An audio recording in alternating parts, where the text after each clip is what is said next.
감사하며 기도 올리옵나이다. 아멘. 할렐루야. 오늘 저기 있는 바와 같이 오늘 제목은 성령님이여 임하소서, 성령님이여 새롭게 하소서, 다 같은 내용이 되겠습니다. 저는 이 말씀을 준비하면서 하나님께서 에스겔을 통해서 하나님이 배신한 게 아니라 하나님이 택한 이스라엘 백성이 배신을 했잖아요. 그 배신한 결과가 뭐였습니까? 나라를 잃어버렸어요. 나라가 망했어요. 그리고 그 말씀을 전한 에스겔도요, 포로가 돼가지고 저 바벨론이라는 나라에 끌려간 지가 5년이나 됐어요. 거의 짐승처럼 살고 있는 거예요. 나라도 잃고 부모를 떠나서 수많은 이스라엘 백성들과 함께 포로가 돼가지고 개돼지 짐승처럼 바벨론 나라에서 하루하루를 살아가고 있을 때 자기의 인생이 너무너무 소망이 없는 거예요. 그래서 강가에 가서 저 예루살렘에 있는 방향을 향하여 한숨을 푹푹 쉬면서 그러면서 걸어가고 있는데 어느 날 하늘문이 열리는 거예요. 그러면서 에스겔아, 하나님께서 그 에스겔에게 음성을 주시면서 네가 왜 이렇게 되어졌는지 아느냐? 너희 나라가, 아니 내 나라가 왜 망하게 됐는지 너는 아느냐? 라고 하면서 에스겔을 환상 가운데 그 영을 끌어올려가지고 그래서 예루살렘 성전을 보여주십니다. 그것이 에스겔서 8장에서부터 시작되어지는 내용이에요.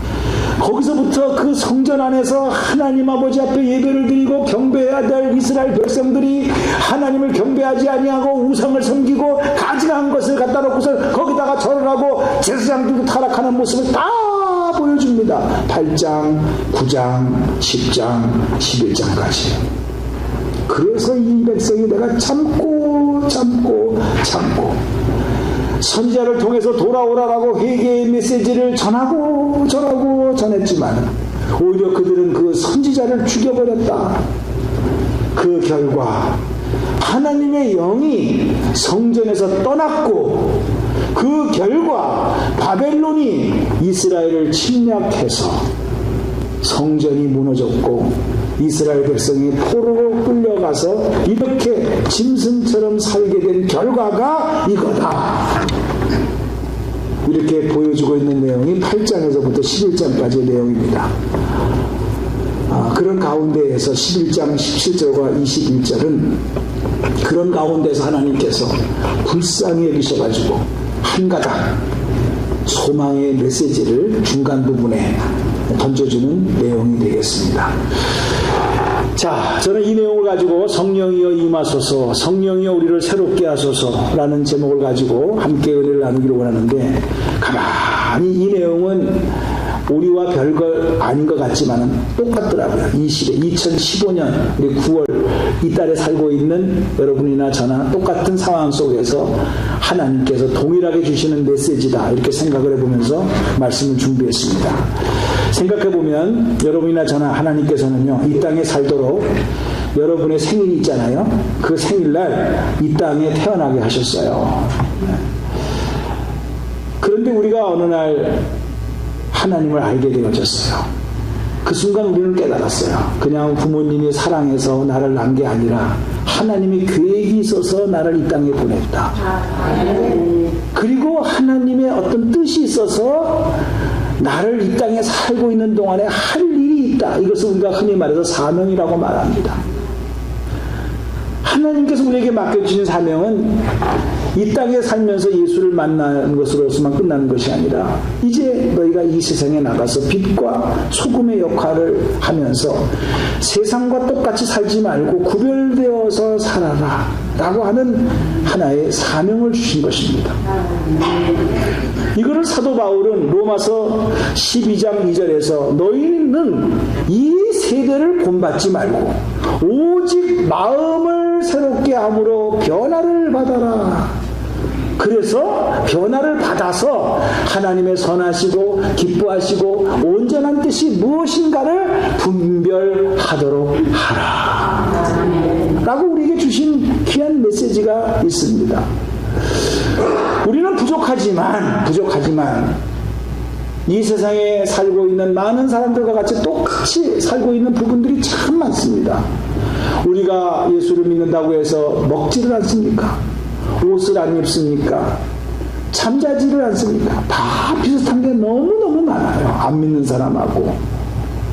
그럼에도 불구하고 하나님께서는요, 무언가 너희들이 예수를 믿고 하나님의 자녀가 됐다고 한다면은 세상 사람들하고 공통적인 부분이 참 겉으로 보기엔 많지만 뭔가 좀 구별된 삶을 살아야 되지 않겠느냐 라는 메시지가 성경 구절구절에 쓰여져 있는 것을 우리는 봅니다.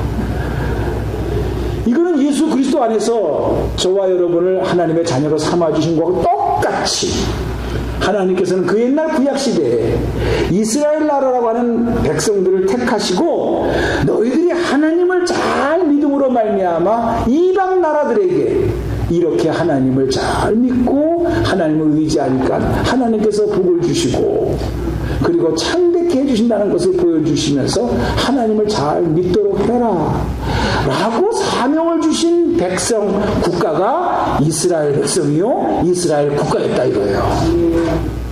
근데 그들이 그것을 보여줘야 될 빛과 소금의 역할을 하면서 보여줘야 될 그들이 오히려 이방 나라의 풍습과 유행을 따랐어요. 그래가지고 하나님의 성전에 하나님이 있어야 될 그 자리에 하나님을 치워버리고 우상을 갖다 놓고 가장 가증스러운 짐승들의 모양을 갖다 놓고 거기다가 절을 하고 거기다가 예배를 드리는 타락된 모습으로 바뀌어져가는 모습을 하나님은 보셨어요. 선지자를 통해서 꿈을 통해서 그렇게 살지 말아라. 그렇게 살지 말아라. 망한다. 그렇게 메시지를 주었건만 이미 마음이 돌아버린 이스라엘 백성들은 오히려 그렇게 말하는 선지자들을 죽여버렸어요. 타락할 대로 타락되어진 이스라엘 백성들, 이스라엘 국가를 보고 하나님께서는 더 이상 참을 수가 없었어요. 그래서 그 진노를 표현하신 것이 이웃 바벨론 나라를 통해서 완전히 1차, 2차, 3차에 걸쳐서 완전히 이스라엘 나라 땅을 멸망시키고 성전을 파괴시키고 그러면서 수많은 백성들이 가족과 생이별을 하면서 수만 명이 포로로 예루살렘에서 이스라엘 땅에서 바벨론으로 질질 끌려가는 그런 상황까지 갔어요. 사랑하는 성도님들, 우리가 예수 그리스도 안에서 하나님의 자녀로서 이 아름다운 교회에서 예배를 드리는데 여러분들의 마음속에는 지금 무엇이 있습니까? 동물들, 짐승들, 우상들이 있지 않다 하더라도 골로새서에 보게 되면 탐욕이 우상 숭배라고 했는데 이 세상에서 하나님 외에 더 필요한 것을 가지고 이것만 있으면 되겠다. 이것을 위해서 나는 살아야 된다라는 각양각종의 또 하나의 내 자신의 탐욕, 탐심, 탐색, 탐식 그런 모습으로 가득 차여진 우리의 마음은 없는지. 세상은 다 그거 가지고 폼 잡는 거 아닙니까? 돈이 많고 출세하고 명예를 얻으면 그거 가지고 난 이렇게 출세했다라고 폼 잡고 그것이 부러워서 나도 주여 저거를 갖게 하옵소서. 하나님이 있어야 할 자리에 다른 것이 들어앉아서 꽉 차가지고 예배를 드리는 여러분의 마음속에 몸은 여기 와 있는데 마음은 그런 세상에서 주는 쾌락과 세상에서 주는 물질로서 가득 채워져 가지고 그거 가지고 살아간다면 하나님은 어떻게 생각하시겠냐는 거예요. 바로 그 얘기입니다. 너희들은 지금 예배를 드리고 있지만은 이방 사람들과 뭐가 다를 게 뭐 있느냐? 똑같은 방법으로 살고 있지 않느냐? 이거예요. 우리가 한번 심각하게 오늘 말씀 앞에 우리의 자신을 한번 돌이켜볼 필요가 있습니다. 사랑하는 성도님들, 어떤 분들은 이렇게 말합니다. 목사님, 우리가 뭐 세상 속에 살고 있는데 세상 사람들과 같이 뭐 똑같이 살아가는 게 자연스럽고 우리가 뭐 유별나게 뭐 이렇게 구는 것이 오히려 세상에 나가면 뭐 혼자 믿는 것처럼 잘나지 않나고 그런 소리 듣고, 그러면 되겠습니까? 목사님, 마음으로만 믿으면 되는 것이지요. 이렇게 적당히 이유를 댈 수도 있어요.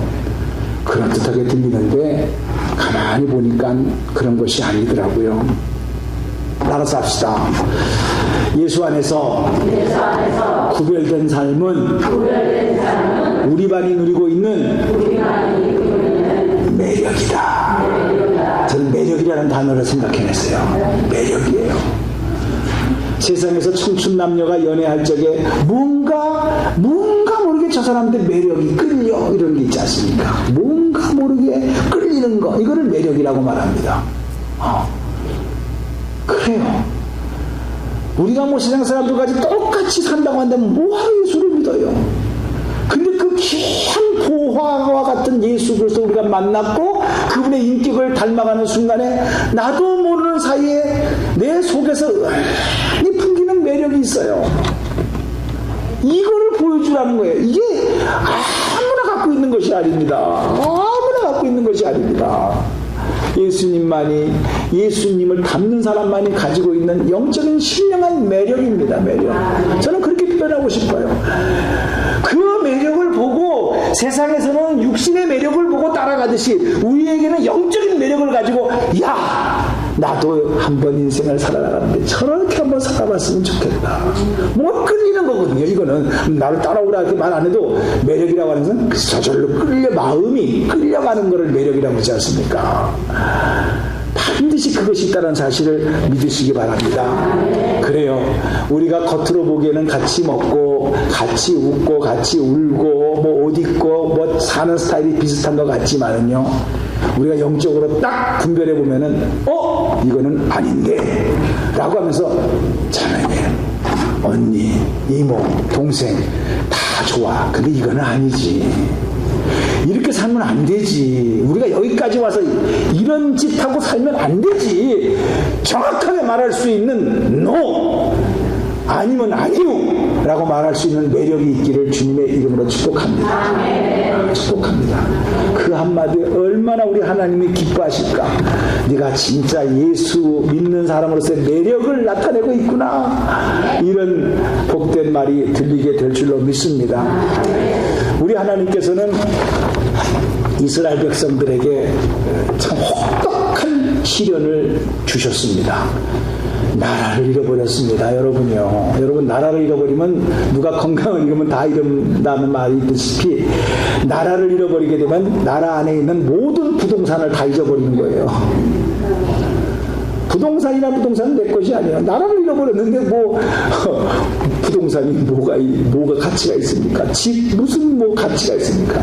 은행에다 맡겨놓은 거 무슨 뭐 종이 조각이 돼버리는 거죠. 나라가 부도가 났는데. 이스라엘 나라가 망하고 이스라엘 백성들이 흩어진 것은 분명히 하나님의 심판입니다. 맞아요. 그건 심판은 인정을 해야 돼요. 그런데 오늘 제가 말씀을 통해서 깨달은 것은 하나님은 하나님의 백성들에게 하나님으로부터 오는 심판은, 하나님으로부터 오는 징계는 징계 자체가 목적이 아니에요. 하나님이 하시는 일을 가만히 보게 되면 그 징계를 받고 그 심판을 받고 그것을 통해서 내가 하나님 아버지 앞에 어떤 모습으로 바뀌어져야 하느냐, 여기다가 핵심을 두고 있는 것 같아요. 하나님께서는. 그래서 징계도 하시고 채찍질도 하시고 체벌도 해주시는 거예요. 그러니까 우리가 중요한 것은 체벌을 받고 심판을 받고 징계를 받는 것은 상당히 힘들고 어려운 거지만 우리가 그때 생각해야 될 것은 이 징계를 받은 후에, 이 처벌을 받은 후에 내가 어떤 모습으로 바뀌어져야 될 것인가. 이게 더 중요한 지혜로운 자인 줄로 믿으시기 바랍니다. 그래서 하나님께서는 두 가지를 약속하셨어요. 뭘 두 가지를 약속하셨는가?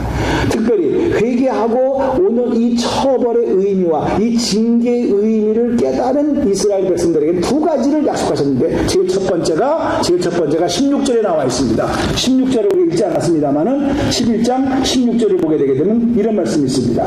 그런즉 너는 말하기를 주 여호와의 말씀에 내가 비록 그들을 멀리 이방 가운데서 쫓아내어 여러 나라에 흩어졌으나 그들이 도달한 나라들에서 내가 잠깐 그들에게 성소가 되리라. 하나님이 직접 그들에게 성전이 되겠다라고 약속해 주신 것입니다. 이 말은 다른 말로 말하면 하나님의 임재, 성전에는 하나님의 임재가 있으니까 하나님이 내가 너와 함께 하겠다라는 약속을 해주셨습니다. 이거는 여러분들 이런 배경을 좀 알으셔야 됩니다. 자, 이스라엘 백성이 몽땅 다 포로로 끌려간 것은 아니에요. 남아있는 백성들이 있어요. 성전이 뭐 돌 위에 돌도 남지 않냐고 깡그리 흔적 없이 사라진 것도 아니에요. 불이 탔지만 그래도 성전의 모습은 있어요. 그러면 있는 사람과 포로로 끌려간 사람의 차이가 뭘까요? 나라는 망했어도 그래도 하나님께서 우리의 가정을 축복하셔가지고 가족이 흩어지지 않고 이렇게 예루살렘 성전이 있는 곳에서 예배를 드릴 수 있게 해주시고 그리고 우리 가족이 흩어지지 않고 있게 한 것을 감사합니다. 있는 사람은 그렇게 생각했을 거예요. 근데 포로로 끌려가고 가족과 헤어지고 성전이 없고 이방 나라에 끌려간 사람은 나는 뭐야? 하나님이 완전히 우리 가정을 쑥대밭으로 만들었네. 나는 예배 드릴 곳도 없네. 이제 포로로 왔으니 언제 돌아갈지 아니면 이 땅에서 죽을지 난 모르겠네. 그러면서 포로로 끌려간 사람은 얼마나 실망이 많겠어요. 좌절과 실망 속에서 하루하루를 보내고 있을 때 하나님께서 에스겔을 통해서 보여준 것이 그래? 내가 직접 보이는 성전이 아니라 보이지 않는 성전이지만 내가 성전이므로 하나님이 잠깐 너희들이 바벨론 땅에서 포로 생활을 하고 있을 때 내가 잠깐 그 포로된 백성에게 직접 내가 성소가 되리라, 성전이 되리라. 이거를 전해주라는 거예요, 이스라엘 백성에게. 너는 여태까지 보이는 성전 안에서 하나님의 임재가 있다 그렇게 하겠지만 나 자신이 직접 너희에게 성전이 되어줘서 보여줄 테니까 실망하지 말아라, 이런 뜻입니다.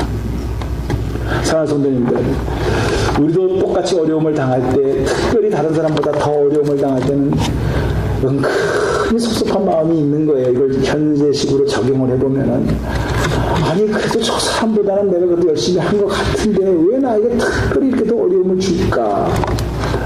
여러 가지 마음속으로 위로도 해보고 믿음으로 또 승리도 해보지만 사람이라는 게 때로는 공허해지고 좀 섭섭해질 때가 있거든요. 그럴 때 우리가 하나님의 음성을 듣지 않고서 어떻게 우리가 이 어려운 문제를 스스로 해석할 수가 있겠습니까? 진짜 해석이 안 돼요. 진짜 해석이 안 돼요. 제가 이제 조금 있으면 어스트리에 있는 손녀를 보러 갈 텐데 이놈이 지난번에 또 받을 때도 기도를 해서 내가 아주 쭝알쭝알거리길래 뭐라고 그러는 거고 아들한테 물어보니까 머리 빠지지 않게 하옵소서 그렇게 기도했대요. 나는 이렇게 해가지고 어떻게 보여줄까? 그 애들이 실망할까봐, 하나님이 내 기도 안 들어줬다고 그럴까봐 어린 마음에 그래서 걱정이에요. 저도 오늘 이거를 여러분들 앞에 이 모습을 가지고 이번 주에 그 다행이죠. 지난주에 이렇게 가서 서봤어봐요. 지난주일날 일주일 전에 그때는 하나도 안 빠지게 했다가 그 행사 잘 끝내고 난 다음에 이번 주에 그냥 빠지게 하시는 걸 보게 되면 그것도 참 감사하더라고. 하나님은 참 정확한 타임을 주세요. 그 너무너무 감사한데요. 그러니까 이렇게 해석을 하면은 감사할 거리가 참 많은데 그게 그렇게 쉽게 안 되지 않습니까? 여러분이 잘 알다시피 시편 23편 여호와는 나의 목자시니 나의 부족함이 없어요. 그거 모르는 사람이 거의 없어요. 특별히 23장 4절을 보게 되게 되면은 내가 사망의 음침한 골짜기를 다닐지라도 해를 두려워하지 않는 것은 주께서 나와 함께 하시리라. 주께서 나와 함께 하시리라. 함께라는 말이 거기 있습니다. 주의 지팡이와 막대기가 나를 안위하시나이다. 그게 23장 4절에 나와 있는 내용이에요. 근데 그것만 알면 절대로 안 돼요. 23편이 있기 전에 시편 20 몇 편이 있을까요? 전에는 22편이 있을 것이다. 22편 1절도 다윗이 쓴 거예요. 시편 23편만 쓴 게 아니라 거기에 이런 말이 있어요. 내 하나님이여, 내 하나님이여, 어찌하여 나를 버리셨나이까? 어찌 나를 멀리하여 돕지 아니하옵시며 내 신음하는 소리를 듣지 아니하시나이까? 다윗 왕도요, 시편 22편을 쓸 때에는 너무너무 힘들었어요. 하나님이 나를 벌레처럼 짐승처럼 내버려둬서 전혀 내 기도를 듣지 않는다고. 하나님이여, 하나님이여, 어찌하여 나를 멀리 하시나이까? 하나님이여, 하나님이 어찌하여 나를 버리셨나이까? 이렇게까지 고민을 했더라니까요. 다윗 왕도, 그렇게 마음 믿음 좋은 다윗 왕도. 근데 고민하면서 22장을 쓰다가 결국 깨달은 게 23편에 가서 여호와는 나의 목자가 되심으로 나는 부족함이 없다. 해결돼서가 부족함이 없다가 아니라 그 어려운 가운데서도 하나님의 선하신 뜻이 있겠지. 하나님의 또 다른 계획이 있겠지.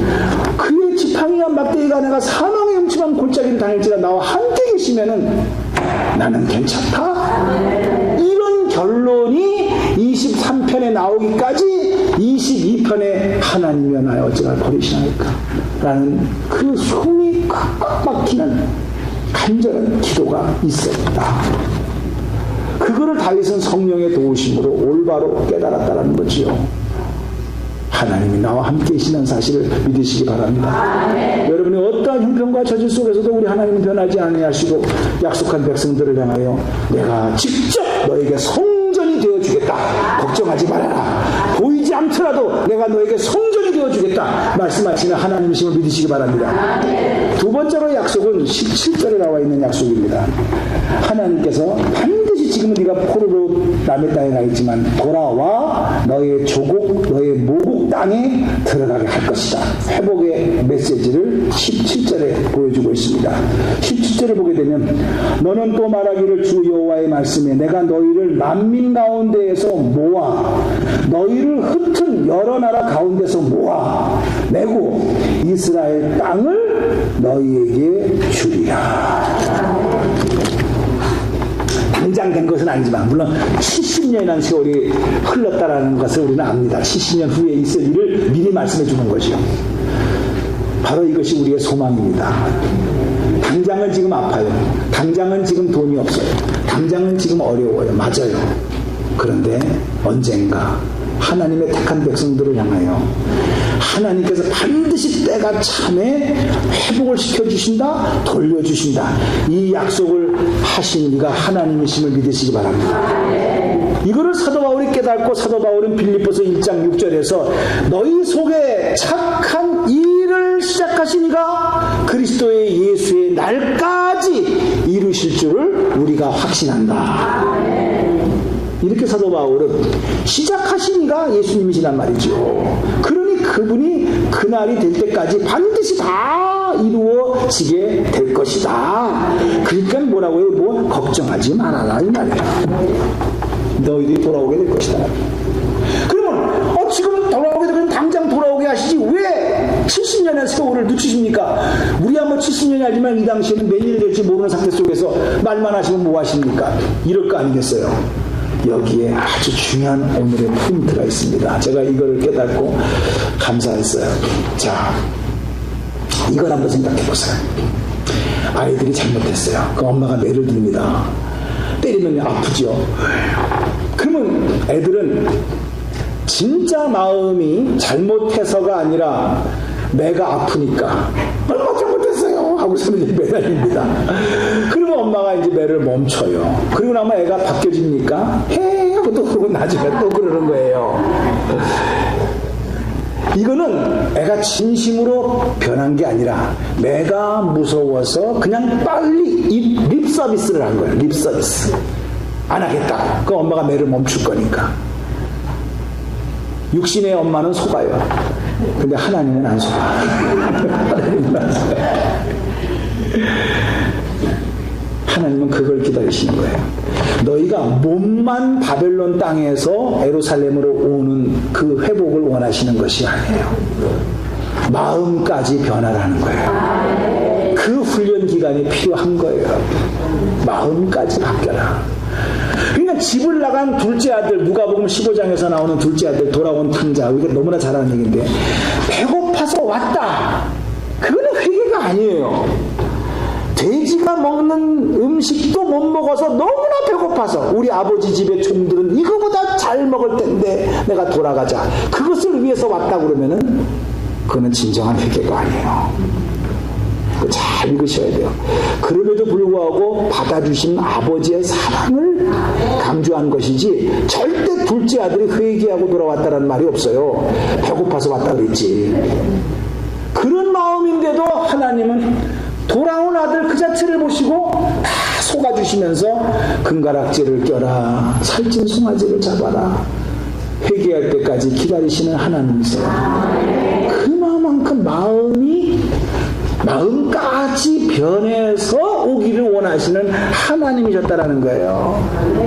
그러면 여기서 중요한 포인트가 있습니다. 그럼 어떻게 해서 우리는 몸을 올 수 있습니다. 이렇게. 그럼 마음까지 진짜 신령과 진리로 아버지 앞에 예배드릴 수 있는 내 마음은 어떻게 가능할까? 이게 오늘 성경에 써 있는 거죠. 아주 유명한 말입니다. 19절을 보게 되면 내가 그들에게 한 마음을 주겠다. 봐요. 마음을 준다는 거잖아요. 어떤 마음? 그 속에 내 영을 주겠다는 거예요. 새로운 영을.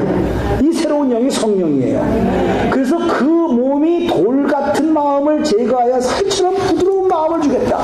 딱딱한 마음을 제거하여 버리고 부드러운 마음을 준다. 이게 성령이 하시는 일이라는 거예요. 야, 이거예요.